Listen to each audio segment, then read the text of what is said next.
Voglio dirti il mio segreto. Va bene.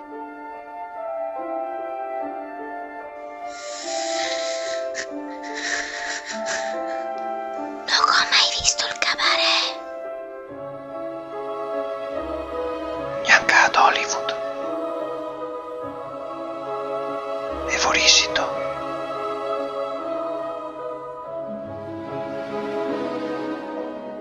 Tomare, topare, non te porta mai.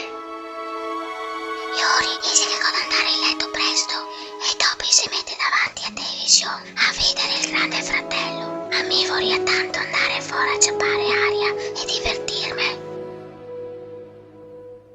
Te capita spesso. Continuamente.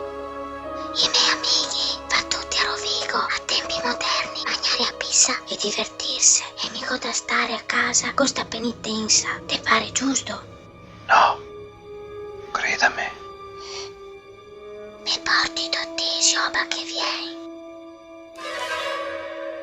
Sì.